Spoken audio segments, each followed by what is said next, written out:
말씀의 제목을 다 함께 따라해 주시길 바랍니다. 하나님의 임재를 맛보는 진실된 기도. 하나님의 임재를 맛보는 진실된 기도. 저희 외할머님은요, 저희 어머니를 만주에서 출산을 하셨어요. 일제시대 때 외할아버지가 첫째 딸인 저희 이모님을 낳은 후에 외할머니와 이모님만 남겨놓고 만주로 일을 하러 가셨거든요. 근데 외할머니가 그 첫째 딸 저희 이모님을 모시고 우리 이모를 데리고 외할아버지 만나러 그 일제시대 때 만주로 가신 거예요. 그래서 외할아버지를 만났는데 거기서 저희 어머니를 가지게 된 거예요. 근데 어머니를 낳고 외할아버지가 돌아가셨어요. 만주에서 돌아가셨어요. 그래서 외할머니가 저희 어머니 갓난 아기인 저희 어머니를 데리고 그리고 이모 손을 붙잡고 다시 고향 땅으로 내려와서 정말 힘들게 두 딸을 키우셨어요. 그러니까 젊은 나이에 청산가부라 그러잖아요.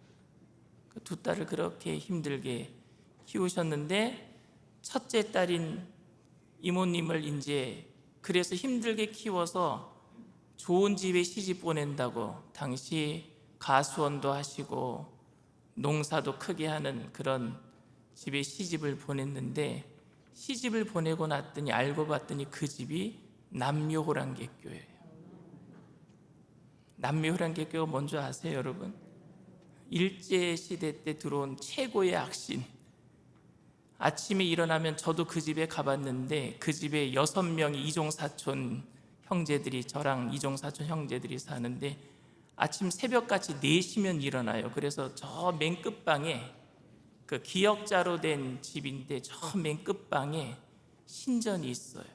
그 신전에 가서 신전 문을 열고 종을 치고 남묘호랑객교를 3,000번을 외워요. 그걸 어떻게 쉬지도 않고 세는지 모르겠어요.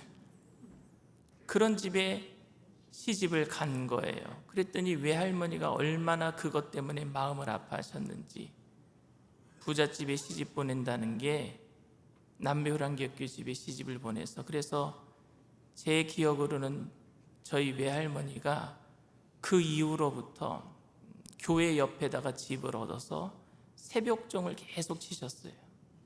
새벽종을 계속 돌아가시기 전까지 그 집을 떠나지 않으셨어요.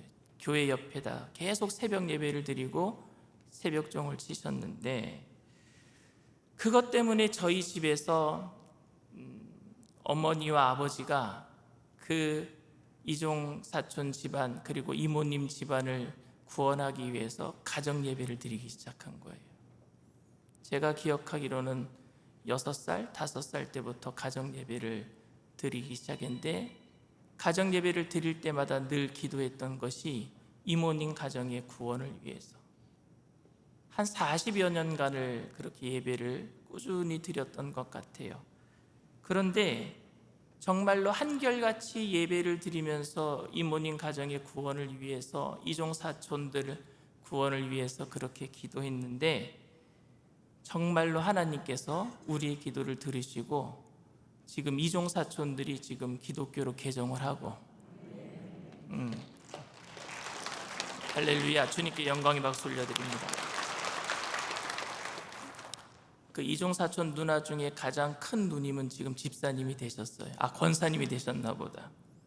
저한테 일산순복음 영산교회 담임 목사가 된다고 저한테 돈도 붙여주셨어요.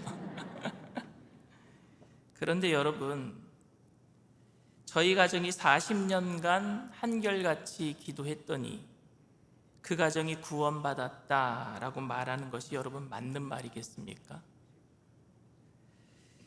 여기에서 기도 응답의 비결을 발견한다라면 정말로 그 기도 응답의 비결이 있다라고 여러분 제가 기도 응답의 비결을 알려주기 위해서 여러분들에게 이렇게 간증하는 것이겠습니까? 이 사건에서 기도 응답의 비결을 발견하는 것, 찾는 것은 바람직하지 않다라고 저는 생각합니다.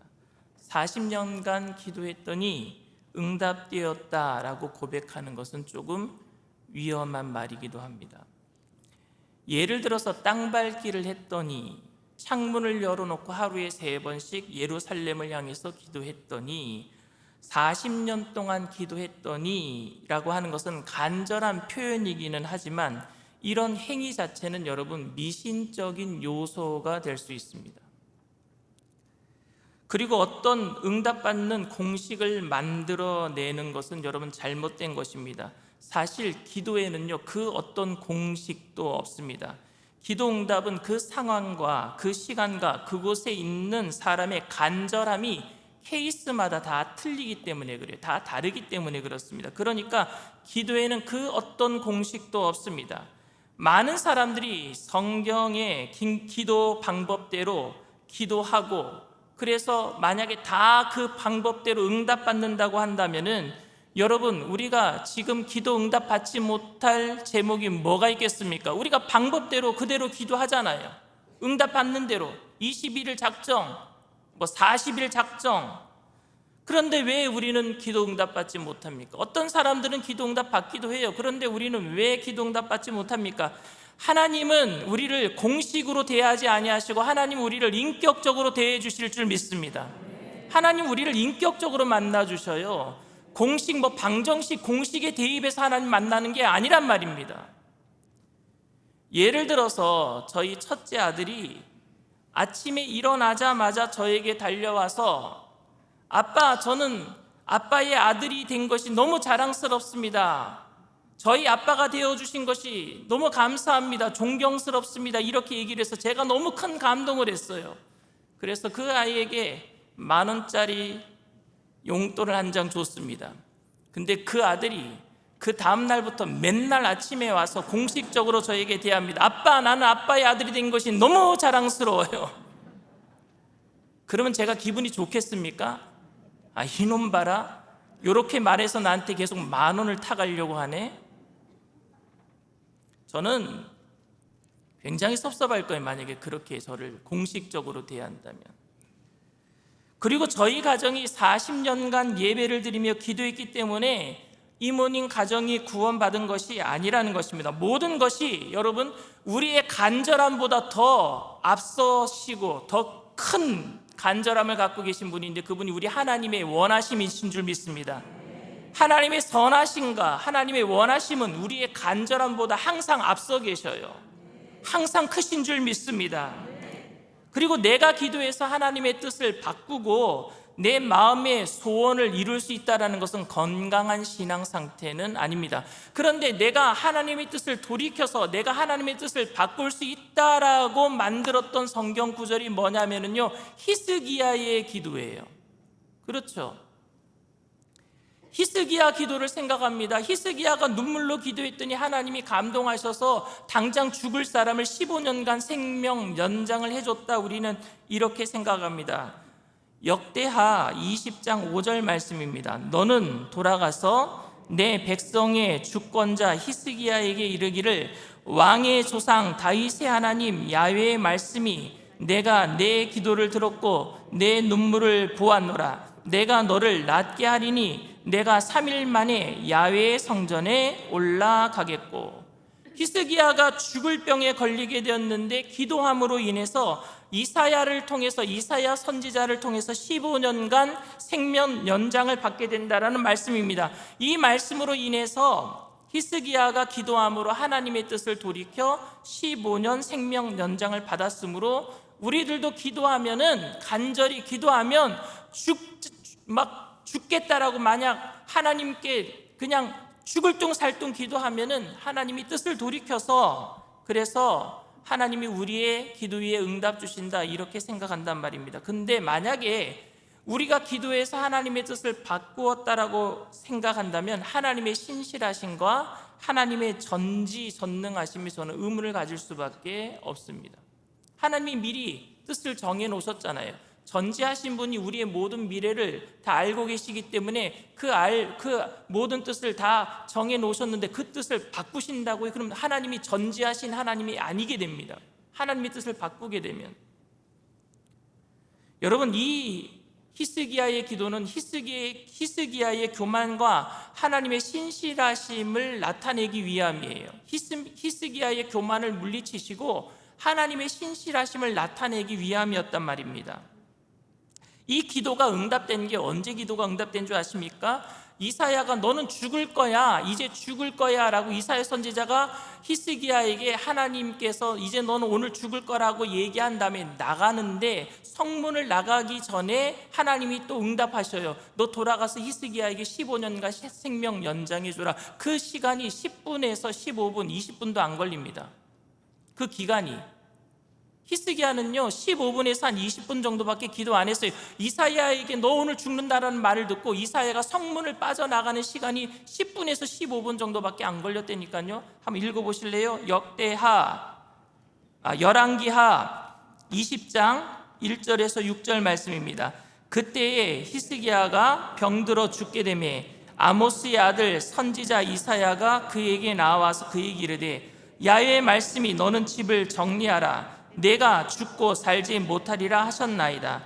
히스기야가 낫을 벽으로 향하고 야훼께 기도하여 이르되 야훼여 구하오니 내가 진실로 전심으로 주 앞에 행하며 주께서 보시기에 선하게 행한 것을 기억하옵소서 하고 히스기야가 심히 통곡하더라. 이사야가 성읍 가운데까지도 이르기 전에 야훼의 말씀이 그에게 임하여 이르시되 너는 돌아가서 내 백성의 주권자 히스기야에게 이르기를 왕의 조상 다윗의 하나님 야훼의 말씀이 내가 내 기도를 들었고 내 눈물을 보았노라. 내가 너를 낫게 하리니 내가 3일 만에 야훼의 성전에 올라가겠고 내가 내 날에 15년을 더할 것이며 내가 너와 이 성을 아수르 왕의 손에서 구원하고 내가 나를 위하고 또 내 종 다윗을 위함으로 이 성을 보호하리라 하셨더라. 여기 보세요. 이사야가 성문 밖으로 나가기도 전에 하나님이 응답하셨어요. 그러니까 이사야가 넌 죽는다라고 말을 하고 히스기야가 얼굴을 벽을 향하여서 울면서 기도한 거예요. 근데 히스기야가 이전에 무슨 일이 있었느냐면요, 아수르와의 전쟁에서 하나님의 도우심으로 이기게 되거든요. 이기게 됨으로 자기가 잘난 줄 알고 창고문을 열어서 바벨론 사신들을 초청해갖고 자기 자랑한 거예요. 그리고 성전의 창고문도 열어서 성전 안에 금은 보화들이 있는 것, 하나님의 성구들이 있는 것들을 보여준 거, 자랑한 거예요. 하나님은요 그 교만을 물리치기 위해서 이사야를 통해서 너 오늘 죽는다라고 얘기했고, 그리고 한 15분 기도하니까 하나님이 교만한 것을 물리쳤잖아요, 히스기야가. 그러니까 돌아가서 너 다시 살아라, 살겠다, 15년간 더 산다 이야기해줘라. 그 시간이 15분 정도였단 말입니다. 만약에 여러분 우리가 15분 기도해서 하나님의 뜻을 돌이킬 수 있다면요, 하나님 15분짜리 하나님이에요. 그렇잖아요. 하나님의 뜻이 15분 만에 돌이켜집니까 여러분? 20분 만에 돌이켜집니까? 이 사건은요 하나님의 신실하심을 기록하고 있는 사건입니다. 똑같은 사건인데 이사야서 38장 5절 7절에는 이렇게 기록하고 있습니다. 다 같이 봅니다. 너는 가서 히스기야에게 이르기를 내 조상 다윗의 하나님 야훼께서 이같이 말씀하시기를 내가 내 기도를 들었고 내 눈물을 보았노라. 내가 내 수 안에 15년을 더하고 너와 이 성을 아수르 왕의 손에서 건져내겠고 내가 또 이 성을 보호하리라. 이는 야훼께로 말미암는 너를 위한 징조이니 곧 야훼께서 하신 말씀을 그가 이루신다는 증거이니라. 아멘. 하나님의 약속의 말씀을 이루기 위해서 살려주신대요. 하나님의 약속의 말씀은 뭡니까? 다윗을 통해서 누가 나오는 거예요? 메시아가 나오는 거예요. 이사야서는 누가 읽느냐 하면은요, 포로로 잡혀간 이스라엘 백성들이 읽은 책이 이사야서란 말입니다. 포로로 잡혀간 이스라엘 백성들이 그들이 고대했던 분이 누구예요? 메시아예요. 메시아가 어디 지파에서 나옵니까? 다윗 왕조에서 나오는 거예요. 그런데 히스기야가 죽으면은요 다윗 왕조가 끊어져 버립니다. 다윗 왕조가 끊어지면은요 메시아가 못 오셔요. 그런데 히스기야가 39살에 병 걸려 죽게 되었는데 하나님이 15년을 생명을 연장해 주셨어요. 15년 생명 연장해 주었을 때 3년째 더 살던, 그러니까 42살 되던 해에 아들을 낳아요. 그 아들이 므낫세예요. 그리고 므낫세가 12살에 왕에 오릅니다. 그러니까 히스기야는 그러니까 54살에 죽어요. 므낫세가 안 태어나면은요, 여러분, 다윗 왕조는 끊어져 버리는 거예요. 하나님은 약속의 말씀을 이루기 위해서 히스기야를 살려주신 줄 믿습니다. 결국에 여러분, 다윗 왕조가 이어지고 그 왕조를 통해서 누가 나온 거예요? 메시아인 예수님이 오신 줄 믿습니다. 그러니 이 이사야 성경책을 읽는 포로로 잡혀간 이스라엘 백성들은 하나님의 약속의 말씀을 이루셨구나, 메시아가 오시는구나, 우리는 드디어 살겠구나, 이걸 느낀 거 아니겠습니까? 그러니 하나님의 신실하심을 이야기하신 것이죠. 그러니 만약에 여러분, 히스기야가 15년간 생명을 연장받아서 54살에 죽게 되었을 때 또다시 기도해야 될 거 아니겠습니까? 또다시 살려달라고. 그런 기록이 없어요. 하나님이 이제 다윗 왕조를 이어주셨으니까 히스기야를 또 데리고 가신 거죠. 저희 가정이 기도하지 않더라도 주님께서는 주님의 계획하심과 원하심 안에서 저희 이모님 가정을 구원하셨을 거라고 저는 믿어 의심치 않습니다. 어떤 사람의 기도에 하나님의 사역을 맡기는 것은 굉장히 위험한 일입니다. 만약에 게을러서 기도하지 않아서 하나님의 사역이 이루어지지 않는다면 어떡하시겠어요? 그래서 수많은 영혼을 구원하지 못했다면 어떡하겠습니까? 하나님의 사역이 어떻게 이 땅에 살아가고 있는 연약한 인간들을 통해서 이루어질 수 있단 말입니까? 하나님의 사역은 우리가 기도하지 아니하더라도 하나님의 뜻 안에서 이루어지게 될 줄 믿습니다. 우리가 외치지 않으면 하나님은 돌들을 통해서도 외치실 수 있단 말입니다. 그분이 우리가 더 잘 되기를 원하고 계시고 온 땅이 구원받기를 원하고 계시는 줄 믿습니다. 그렇다면 우리는 기도하지 말아야 됩니까? 아니잖아요. 그렇다고 기도가 교회 성장과 하나님의 사역과 아무 상관이 없다라고 말해서도 안 됩니다. 기도는 절대 쓸데없는 일이 아닙니다. 기도는 정말로 우리들에게 필요한 일이에요. 다리오 왕은 누구도 자기 이외의 사람이나 신에게 기도하면 사자굴에 집어넣겠다라고 조서를 만들고 거기다가 도장을 찍었습니다. 그런데 결국 자신이 가장 사랑했던 다니엘이 첫 번째로 죄를 짓고 잡혀온 사람이 되고 말았습니다. 그는 다니엘을 사자굴에 집어넣기 위해서 하루 종일 고민을 했어요. 왜냐하면 다니엘을 너무 사랑해서 다니엘을 사자굴에 집어넣고 싶지 않았단 말입니다. 그러나 결국 다니엘을 사자굴에 집어넣고 맙니다. 왕이 한번 뱉은 말은 주워 담을 수가 없었으니까요. 한번 도장 찍힌 것은 그대로 행해야 되니까요. 그러면서 참 재미있는 말을 합니다. 16절 말씀입니다. 이에 왕이 명령하매 다니엘을 끌어다가 사자굴에 던져 넣는지라. 왕이 다니엘에게 이르되 네가 항상 섬기는 너의 하나님이 너를 구원하시리라 하니라. 하나님께서 너를 구원하실 거니까 너도 간절히 기도해라 라는 말처럼 들립니다. 우리들은 목숨이 경각에 달려있을 때에 전능하신 하나님 앞에 히스기야처럼 얼굴을 벽으로 향하고 간절히 기도하는 것은 당연한 일일 겁니다. 여러분들 발등에 불 떨어져야지 기도하잖아요. 저도 그래요. 기도 안 하다가도 큰 일이 벌어지면은요 간절히 기도합니다. 사자굴에 집어 던져놓고 나도 너를 위해 기도할 테니까 너도 너를 위해 기도해라. 다리오 왕이 그렇게 기도합니다. 이 말이 참 믿음이 있는 말처럼 들립니다. 그리고 다리오 왕도 새벽까지 잠 못 이루고 다니엘을 위해서 기도를 합니다. 그리고 오늘 버선발로 아침이 되자마자 사자굴로 달려갑니다. 이런 다리오 왕의 행동이 뭐라 그랬어요? 모순이고 자기 합리화라고 제가 말씀을 드렸습니다. 자기 마음만 바꾸면 될 것을 자기 마음은 바꾸지 아니하고 하나님께 살려달라고 얘기를 하고 있는 거예요. 자기가 마음 바꾸면 되는데 그건 기도해봤자잖아요. 자기가 마음만 바꾸면 되지 않습니까? 자기가 마음 안 바꾸고 사자굴에서 다니엘을 살려달라고 기도하고 있는 거예요. 참 이게 얼마나 모순덩어리입니까? 이 모습이 왠지 너무너무 익숙하지 않습니까? 우리가 하나님 앞에 우리의 고집만 내려놓으면 되는데 우리의 고집은 내려놓지 아니하고 하나님의 뜻을 바꿔달라고 우리는 그렇게 기도하고 있지는 않습니까? 그런데 우리는 간절히 기도한다 그래요. 작정 기도한다 그래요. 어떤 분은 40일 금식 기도까지 해요. 자기 고집을 내려놓지 아니하고.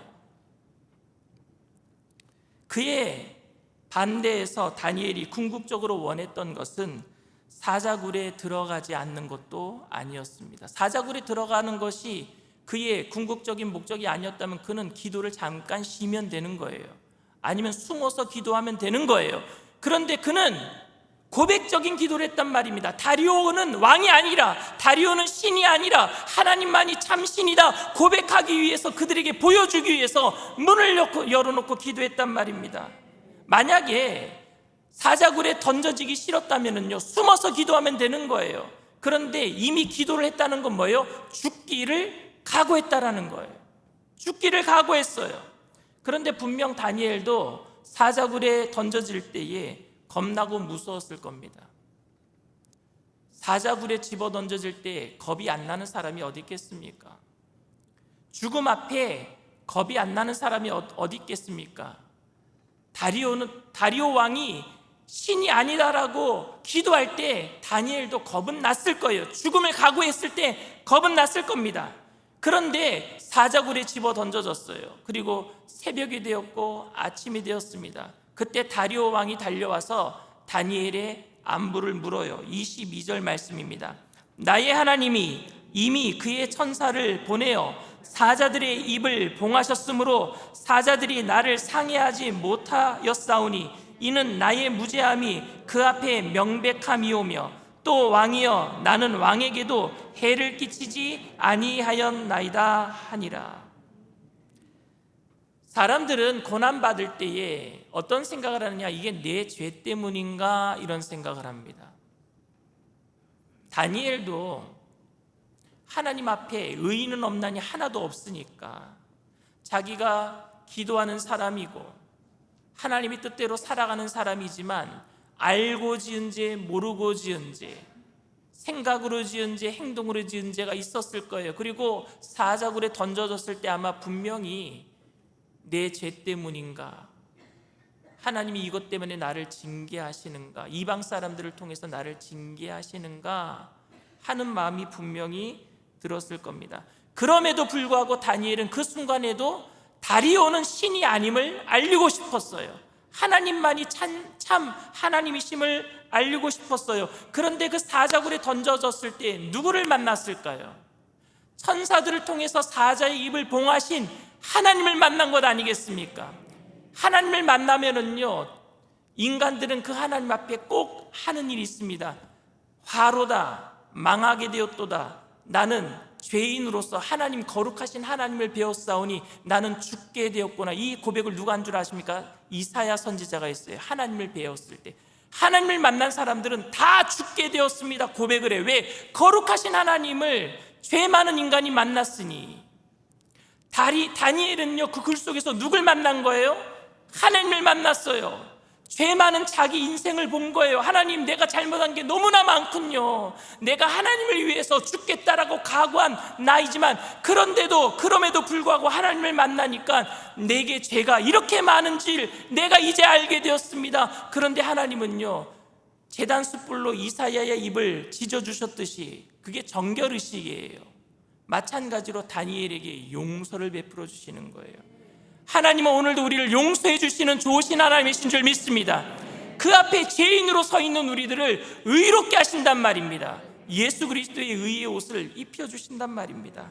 그렇기 때문에 오늘 본문에 뭐라 그래서 나의 무죄함이 그 앞에 명백함이오며, 내가 죄 없는 사람입니다라고 고백하는 것이 아니라 죄가 많았는데 나를 깨끗게 해주신 하나님 앞에 나는 이제 깨끗해진 용서받은 의인이 되었습니다. 이 고백을 하게 되는 줄 믿습니다. 이 고백은 고난 중에도 하나님의 은혜가 느껴지고 그 은혜 앞에서 내가 하나님에게 요구할 것이 아무것도 없다라는 거예요. 용서받은 것만 해도 얼마나 큰데 뭘 더 요구할 게 있겠습니까? 살든지 죽든지 흥하든지 망하든지 성하든지 쇠하든지 다 주님 뜻대로 하세요. 왜? 난 용서받은 의인이 되었으니까. 다니엘은 자신의 죽음을 억울하게 생각하지 않았고 단지 하나님 앞에 살아있음에 감사하게 된 거예요. 다니엘은 조서의 내용을 알고도 기도했습니다. 그 기도는 사자굴에 들어가지 않겠다라는 그런 선언이 아니었어요. 사자굴에 들어가겠다라는 선언이었습니다. 즉 하나님 때문에 죽어도 상관없습니다라는 선언이었습니다. 그렇다고 죽음 앞에 평화롭게 죽음을 맞이할 수 있는 사람이 누가 있겠습니까? 하나도 없어요. 그 죽음 앞에서 요동치는 기도를 했을 거예요. 간절함으로 기도했을 거예요. 그런데 살기 위해서 기도한 것이 아니라 하나님을 만나는 기도였단 말입니다. 예수님의 겟세마네 기도처럼 말입니다. 예수님도 이 잔을 내게서 옮겨주십시오 간절히 기도했어요. 그런데 하나님이 함께 계심을 알 때 내 뜻대로 마시고 아버지 뜻대로 하시옵소서. 이 기도는 수많은 믿음의 선배들이 한 기도예요. 사자의 밥이 되어서 콜로세움에 나갈 때 그 많은 죽음 앞에 그 믿음의 선진들이 했던 기도입니다. 기름 가마에 던져질 때에 그 믿음의 선진들이 했던 기도입니다. 불 속에 던져지면서 기도했던 그 믿음의 선진들이 했던 기도입니다. 예수 그리스도를 마지막까지 부인할 수 없어서 했던 기도 말입니다. 하나님을 부인할 수 없어서 마지막까지 붙들었던 그 기도입니다. 만약 살고자 한다면은 예수님 안 믿는다고 하면 되는 거예요. 다니엘이 살고자 했다면은 기도를 30일간 쉬면 되는 거예요. 숨어서 기도하면 되는 겁니다. 그런데 창문을 열어놓고 남들이 볼 수 있도록 기도했다면 죽겠다라는 말이었어요. 죽겠습니다. 나는 하나님이 신이시기 때문에, 다리오가 신이 아니기 때문에 나는 죽어도 좋습니다. 주를 부인할 수 없어서 죽음의 길을 선택한 거예요. 그리고 그 죽음 앞에서 얼마나 순수하고 진실된 기도를 했겠습니까? 죽음 앞에는요 누구든지 순수해져요. 누구든지 그 앞에서는요 간절한 기도를 합니다. 우리는 가히 짐작할 수 있을 것 같아요. 다니엘이 어떤 기도를 했는지. 죽음을 받아들이기로 한 하나님 앞에서 다니엘은요 가식적으로 기도할 리는 만무할 겁니다. 정말로 진실된 기도를 했을 거예요. 그때 회개의 시간을 보내는 거예요. 하나님 앞에 섰을 때, 그 거룩하신 하나님 앞에 섰을 때. 그래서 사자굴에서 살아났을 때 하나님과 다리오 앞에서 나의 무죄함이 명백하오며 용서받은 의인이 되었다는 의미죠.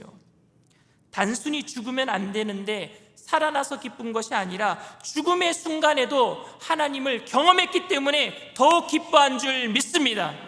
우리는요 하나님을 경험하면서 날마다 기쁨으로 살아야 될 줄 믿습니다. 하나님 앞에서 죄인됨을 보았기 때문에 그럼에도 불구하고 살려주신 하나님 은혜에 감사하는 기도를 했단 말입니다. 죄인임에도 하나님의 큰 은혜로 용서받은 의인 되었음을 보았다는 것입니다. 여러분, 기도보다 큰 특권은 없어요. 성도들에게 기도보다 더 큰 능력은 없는 줄 믿습니다. 기도하지 않았기 때문에 하나님께 벌은 받지는 않을 거예요. 그러나 기도하지 않았기 때문에 우리는 더 큰 것을 잃어버릴 수 있습니다. 기도하지 않았기 때문에 자식이 잘못되고 사업이 망하고 병에 걸리지는 않을 거예요. 그러나 기도하지 않았기 때문에 이것들보다 더 큰 것들을 놓칠 수도 있습니다. 그것은 바로 주님과의 동행함을 느끼지 못하는 겁니다.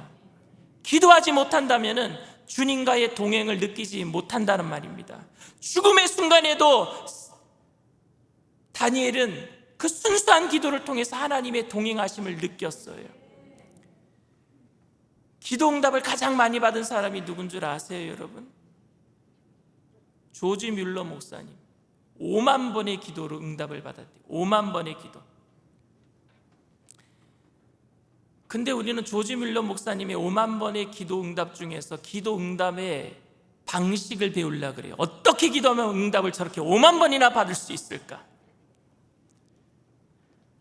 조지 뮬러 목사님이 5만 번의 기도 응답을 받은 것을 하나의 방식으로, 법칙으로 얘기를 한다면은 저는 기독교에는 답이 없다라고 생각합니다. 만약에 그렇게 우리가 받아들인다면, 저는 지난 53년 동안 저는 별로 기도한 적이 없어요. 제가 너무너무 간절하게 기도한 적은 손으로 꼽아요. 그런데도 하나님은 저를 이렇게 선한 길로 인도해 주셨습니다. 제가 열심히 기도했기 때문에 일산순복음 영산교회 담임 목사로 사역하고 있는 것이라고 생각하지 않습니다. 제가 여기서 더 열심히 일하면 더 큰 복을 받을 것이라고 생각하지도 않습니다. 저는 조지 뮬러 목사님이 5만 번 하나님의 응답을 받은 것이 중요한 것이 아니라 기도할 때마다 조지 뮬러 목사님이 하나님과 동행한 것이 더 중요하다고 생각합니다. 제가 기도 열심히 했기 때문에 하나님이 큰 일을 베풀어 주신 것이 아니라 내가 늘 열심으로 기도할 때마다 하나님이 동행해 주신 것이 더 큰 일이란 말입니다.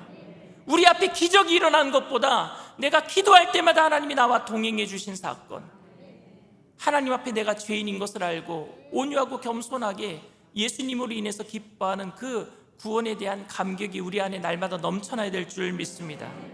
다니엘은 여러분 죽고자 했어요.